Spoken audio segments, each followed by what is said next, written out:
ठंड में भी 4 एसी में सोने वाली ननंद। खुशी, तुम कब से टीवी देखे जा रही हो, सोफे पर कंबल में बैठी हुई? जरा घर के कामों में मेरा हाथ बंटवा दो। मैं इस सुबह से पानी में ही खड़ी होकर काम कर रही हूँ। ओह भाभी, बहुत ज्यादा ठंड हो रही है, मैं सोफे से नहीं उतरने वाली। खुशी, ठंड क्या सिर्फ तुम्हें ही लग रही है? मुझे भी तो लग रही है। मैं जब तक कपड़े धो रही हूँ तुम बर्तन धो लो। भाभी समझा करो, मुझे बहुत ज्यादा ठंड लग रही है और आप तो जानती हो ना कि मुझे कितनी ठंड लगती है। अगर मैं पानी वाला काम करूंगी तो मेरी तबीयत खराब हो जाएगी, और अगर मुझे सर्दी लग गई तो आप ही का काम बढ़ेगा। काम न करने के 100 बहाने हैं तुम्हारे पास।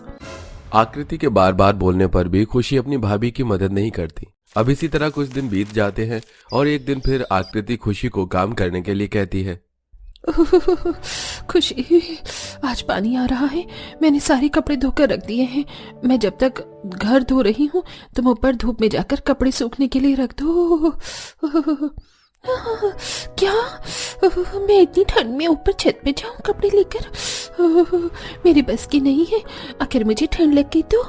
मुझे तो समझ नहीं आता कि काम के समय ही तुम्हें ठंड क्यों लगती है इतनी।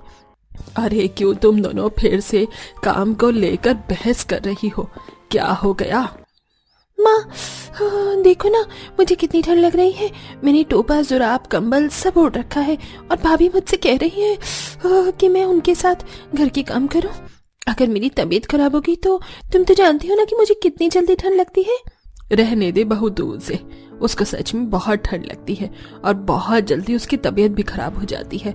बोल क्या काम करवाना है, मैं करवा देती हूँ। कल्पना अब खुद अपनी बहू की घर के कामों में मदद करवाती है। इसी तरह कुछ दिन बीत जाते हैं और जब भी आकृति खुशी को काम करने के लिए कहती, वो ठंड का बहाना बना लेती है। ऐसे ही एक रात किसी काम से आकृति खुशी के कमरे में जाती है, जहां वो देखती है कि खुशी ने अपने कमरे के चारों ओर एसी लगा रखी है और आराम से रजाई ओढ़कर सो रही है। ये मैं क्या देख रही हूँ? कहीं मेरी आंखें तो खराब नहीं हो गई? भला इतनी ठंड में 4 एसी चलाकर कौन सोता है? वैसे तो मेरी ननंद बोलती है कि उसे घर के काम करने में ठंड लग जाती है, वो बीमार पड़ जाती है। और अब देखो कैसे 4 एसी चलाकर सो रही है। क्या ये अब बीमार नहीं पड़ेगी? अब मुझे सबको बताना होगा कि मेरी ननंद कितनी नौटंकीबाज है। उस दिन आकृति को पता चल जाता है कि जितना खुशी बोलती है उसे उतनी ठंड नहीं लगती। अब इसी तरह एक दिन। खुशी, तुम तो अभी सिर्फ 22 साल की ही हो, अभी से ही घर के काम करना सीख लो। देखो सिंक में कितने सारे बर्तन रखे हैं, इन्हें साफ कर लो। क्या इतनी ठंड में मैं ठंडे पानी से बर्तन धो? भाभी आपको दिख नहीं रहा, मैं अभी अभी नहा कर आई हूँ। मैं ठंडा पानी बिल्कुल नहीं छू सकती। तुम्हें सच में इतनी ठंड लगती है या सिर्फ ठंड लगने का नाटक करती हो? क्योंकि मैंने तुम्हें देखा है, तुम रात में 4 एसी चलाकर सोती हो। भला ऐसी कौन सी ठंड लगती है तुम्हें कि दिन में ठंड लग जाए और रात में गर्मी? भाभी, ये आप कैसी बातें कर रही हो? आपको जरूर कोई गलतफहमी हुई होगी। भला इतनी सर्दी में मैं 4 एसी चलाकर क्यों सोने लगी? वैसे भी मैं छुई मुई हूँ, बहुत जल्दी बीमार पड़ती हूँ। मुझसे झूठ बोला जा रहा है। अब जाकर माँ जी को बताती हूँ, फिर देखती हूँ कैसे ये घर के काम में हाथ नहीं बटाती।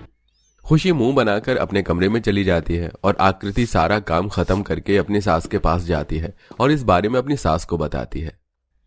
माँ जी, वैसे तो घर के कामों को करने में खुशी ननंद जी को ठंड लग जाती है। पानी को छूने से उनके शरीर में करंट दौड़ने लगता है। पर एक बार उनसे पूछो, रात में उन्हें कौन सी गर्मी लगती है जो 4 एसी चलाकर सो जाती है? हाँ बहू, तो ये कैसी बातें कर रही है? भला इतनी ठंड में 4 एसी कौन चलाकर सोता है? आपकी बेटी माँ जी, और कौन। मैंने अपनी बड़ी बड़ी आंखों से देखा है उन्हें 4 एसी चलाकर सोते हुए। यकीन नहीं है तो कमरे में चलकर देख लीजिए। रात तो हो ही गई है, पक्का एसी चलाकर सो रही होगी आपकी बेटी। खुशी अपनी भाभी की सारी बात सुन लेती है और वो जल्दी अपने कमरे में जाकर एसी बंद कर देती है और अपने कमरे की खिड़की खोलकर और खुद रजाई में घुस जाती है। कुछ देर बाद जब आकृति और कल्पना कमरे में आते हैं। बहू, तू तो कह रही थी कि मेरी बेटी एसी चलाकर सोती है, वो भी 4, पर यहाँ तो एक भी एसी नहीं चल रही। माँ जी, आप कितनी भोली है, आपको दिखाई नहीं दे रहा रूम कितना ठंडा है और आपकी लाडली बेटी ने एसी बंद कर रखा है ताकि आपको पता न चले। हाँ हाँ, क्या भाभी, आप क्यों मेरे पीछे पड़ी रहती हो? आपका दिमाग तो ठीक है ना? मैं भला इतनी सर्दियों में क्यों एसी चलाकर सोने लगी? माँ, एक बार देखो, कमरे की खिड़की खुली है और बाहर ओस गिर रही है, ठंडी ठंडी हवा चल रही है। अब ऐसे में रूम ठंडा नहीं होगा तो और क्या होगा? बहू, तुझे कोई गलतफहमी हुई है।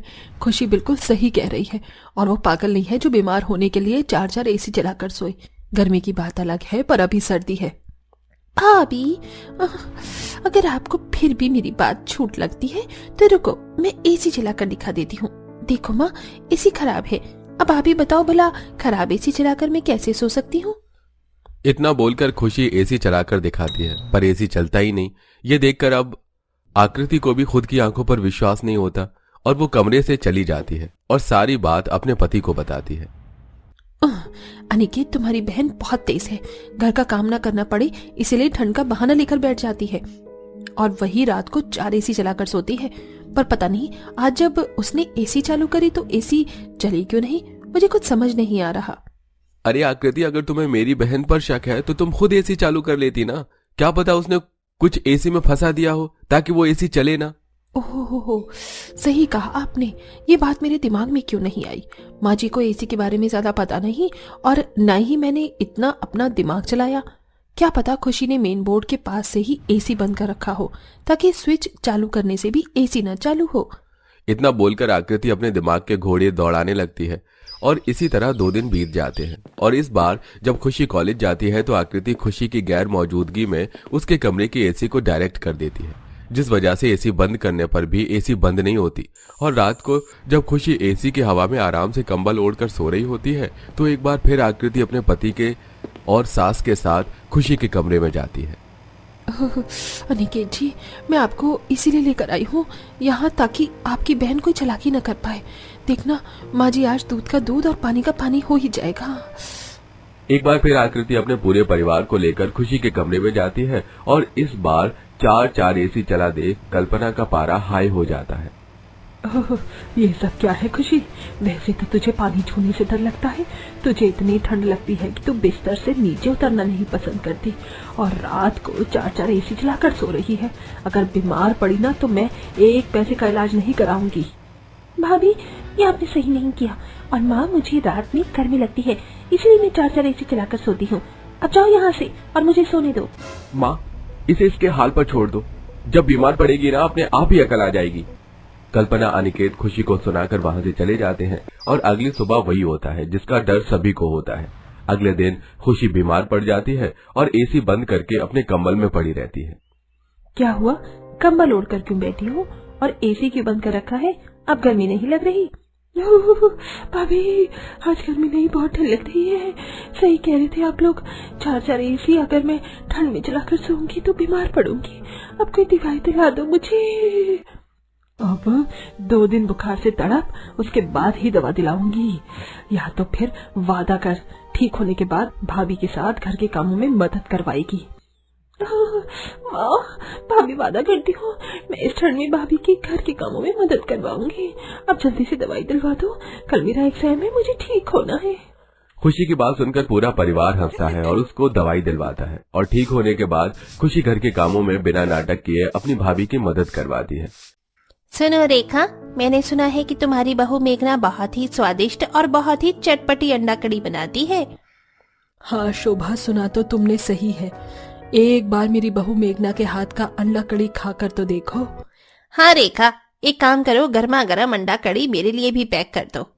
इसी तरह शोभा अपनी मीठी मीठी बातों में मासूम सास बहू को बिना पैसे दिए ही वहां से आगे बढ़ जाती है, जिसे देख के रेखा आवाज देते हुए कहती है, अरे ओ शोभा, रुपया तो देती जाओ अंडा कड़ी के। हाँ हाँ, दे दूंगी रेखा बहन, भाग नहीं जाऊंगी, यही तुम्हारे मोहल्ले की तो हूँ, आते जाते दे जाऊंगी। रेखा की बहू मेघना ये सब देख के निराश हो जाती है और यूं ही शाम होते ही दोनों सास बहू अपना ठेला लेकर अपने घर चली जाती हैं। अगले दिन मेघना सुबह ठेले पर अंडों को छील रही होती है, तभी मोहल्ले की बहू तुलसी और काजल आपस में बातें करते हुए कहती हैं, कल रात मेरे पति मोहल्ले की रेखा के ठेले से ही अंडा कड़ी की सब्जी लेके आए थे, जिसे खा के मेरा पेट तो भर गया लेकिन मन नहीं भरा। क्या सच में? तुम जिस तरह से बता रही हो तुलसी, मेरे मुंह में तो पानी आ रहा है। चलो तुम मेरे साथ, दोनों मिलकर खाते हैं। इसके बाद दोनों ठेले के पास पहुंच जाती हैं। सुनो मेघना दीदी, हम दोनों के लिए 2 प्लेट अंडा कड़ी बना दो। मेघना दोनों के लिए अंडा कड़ी की प्लेट लगा देती है। दोनों ही बड़े स्वाद लेके खाते हैं। तभी मेघना उन्हें दाम बताकर रुपए के लिए बोलती है। आप दोनों के अंडा कड़ी के प्लेट का 400 रुपए हो गए हैं। अरे बाप रे, इतना महंगा? हम मोहल्ले वालों से भी यही दाम लोगी क्या? नहीं तुलसी बहन, आपको लगता है महंगा, लेकिन ऐसा बिल्कुल भी नहीं है। इतने में मेरे पास कुछ ज्यादा खास बचता नहीं है। अरे तुलसी, तुमने मुझे पहले दाम क्यों नहीं बताया? अगर मुझे पहले पता होता तो मैं इस ठेले से बिल्कुल भी नहीं खाती। मेघना की सास भी कुछ नहीं बोल पाई। तुलसी और काजल कम पैसों में खा के वहां से चली जाती हैं। तभी गुस्से में रेखा की बहू मेघना कहती है, माँ, ये लोग तो इस तरह से हमारे काम को कभी भी आगे नहीं बढ़ने देंगे। इतनी मेहनत से मैं चीजें बनाती हूँ और ये लोग हैं कि हाँ बहू तो सही कह रही है, इस तरह तो हम आगे कभी नहीं बढ़ पाएंगे, लेकिन हमारे पास तो और कोई उपाय नहीं है। दोनों सास बहू बातें करती जा रही होती हैं कि तभी उनके पास गौतम नाम का लड़का आता है। माँ जी, आज सुबह से ही खाना नसीब नहीं हुआ है। अगर आप मेरे लिए 1 प्लेट ये अंडा कड़ी बना दो तो आपकी बहुत मेहरबानी होगी। हर रोज मेघना और उसकी सास रेखा रोज के बचे हुए खाने को खुद के लिए लेके जाया करती थी, लेकिन वो उसी खाने को गर्म करके उस लड़के के लिए प्लेट लगा देती हैं। माँ जी, कल मैं अंडा करी बेचने का काम नहीं करूंगी। इस तरह से ये मोहल्ले वाले हमें और ज्यादा गरीब बना देंगे। बहू, अगर हम हार मान लेंगे तो हमारे परिवार का क्या होगा? गौतम खाना खाते हुए दोनों सास बहू की बातें सुन रहा होता है, जिसे सुन के गौतम कहता है, माँ जी, अगर आपको लगता है इस मोहल्ले में आपकी कमाई नहीं हो पा रही है तो आप अमीर मोहल्ले में क्यों नहीं जाती अपने ठेले को लगाने? वहां रुपए के लिए कोई किचकिच भी नहीं होती। अरे बेटा गौतम, उस अमीर के मोहल्ले में मैं कैसे जाऊंगी? मुझे कुछ भी नहीं पता कैसे क्या करूं। माँ जी, जब तक हम जाएंगे नहीं तब तक हमें चीजें पता कैसे चलेंगी? हमें एक बार जाना चाहिए। हाँ मेघना दीदी, मैं वहां पर चौकीदारी की नौकरी करता हूँ। आप कल सुबह अपना ये अंडे का ठेला लेके मेरे साथ चलना। इतना कह के गौतम वहां से जाने लगता है। अगले दिन सुबह दोनों सास बहू अपने अंडे कड़ी के ठेले को लेकर गौतम के साथ जाने लगते हैं। ये देखो मेघना दीदी, ये है अमीरों का मोहल्ला।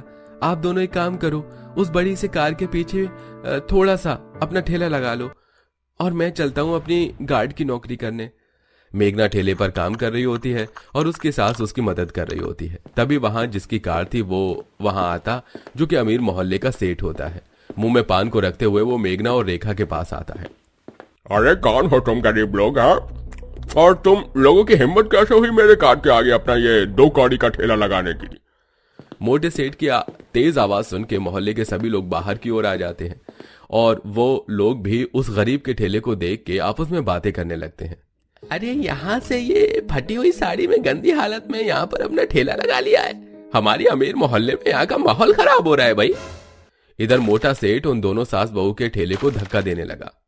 सेठ जी, इस तरह से हमारे साथ मत करिए, मैं बहुत मजबूर हूँ, मेरी मजबूरी को समझिए। इस तरह का बर्ताव देख के रेखा अपनी बहू मेघना के साथ अपने ठेले को लेकर वहां से चली जाती है और मोहल्ले के गेट के बाहर अपना ठेला लगा लेती है। अब तो मोहल्ले के आते जाते लोग उसके ठेले को देख के उल्टा सीधा बोल के जाया करते थे। एक दिन अमीर मोहल्ले की बहू का छोटा बेटा, माँ, मुझे बहुत तेज भूख लगी है, मुझे ये अंडा कड़ी खाना है, माँ खिला दो ना ये। नहीं बेटा, इस गंदे ठेले पर से मैं तुम्हें कुछ भी नहीं खाने दूंगी। लेकिन वो छोटा लड़का बहुत जिद करने लगता है, जिसे देख के गोपी उसको वो अंडा कड़ी खिला देती है। बच्चा बहुत ही मजे से अंडा कड़ी खा रहा होता है, जिसे देख के गोपी का भी मन होता है खाने का। इसके बाद वो भी अपने लिए 1 प्लेट अंडा कड़ी लेती है। अरे वाह, ये तो सच में बहुत टेस्टी है, खा के मजा आ गया। ये लो अपने पैसे। सब कुछ तो ठीक है, लेकिन थोड़ा साफ सफाई का भी ध्यान रखो। हाथों में ग्लव्स, सर पे कैप और साड़ी के ऊपर एक एप्रन पहनो। इन चीजों का खास ध्यान रखो। ठीक है दीदी, मैं अब इन सभी चीजों का ध्यान रखूंगी। अगले दिन रेखा जैसा गोपी कहती है उसी तरह से अपने ठेले को लगाकर काम कर रही होती है। कई दिन बीतते हैं और उस मोटे सेठ के बड़े से घर में डाका पड़ जाता है और वो दाने दाने को मोहताज हो जाता है। और एक रात वो भूखा बैठा होता है, जिसे देख रेखा और उसकी बहू मेघना अपने ठेले को फिर उस दिन मोहल्ले के अंदर लेकर आती हैं।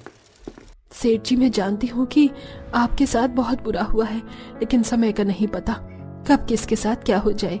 हाँ माँ जी, आपने बिल्कुल ठीक कहा। ये लो सेठ जी, आपने कुछ खाया नहीं है, आप एक काम करो, आप ये अंडा कड़ी खा लीजिए। भूख से व्याकुल सेठ उसके हाथ से प्लेट लेके खाने लगता है। सेठ खाना खा के वहीं सो जाता है और अपनी माँ को याद करने लगता है, क्योंकि सेठ की माँ उसे हमेशा सिखाती थी कि बेटा कितना भी अमीर क्यों ना हो जाना, लेकिन गरीब और बेसहारा लोगों की हमेशा मदद करना। अगले दिन सुबह सास बहू अपना ठेला लगा रही होती हैं तो सेठ उनके पास जाता है। अरे सुनो बहन रेखा, आज से तुम अपना ये अंडा करी का ठेला इस अमीर मोहल्ले के अंदर लगा सकती हो। मैंने तुम्हारे साथ कभी भी कुछ अच्छा नहीं किया, लेकिन तुमने फिर भी मेरे बुरे वक्त में मेरा साथ दिया। सेठ की बात सुन के दोनों सास बहू बहुत खुश हो जाती हैं और अपने ठेले को अब वो अमीर मोहल्ले में लगाना शुरू कर देती हैं। कई दिन बीतते हैं, अब दोनों ही सास बहू की अच्छी कमाई होनी शुरू हो जाती है, जिन पैसों से वो अपना खुद का घर तो खरीद ही लेती हैं और अपनी बहू के नाम पर भी एक ढाबा भी खोल लेती हैं, जिससे गरीबों को खाना फ्री में खिलाया जाता है।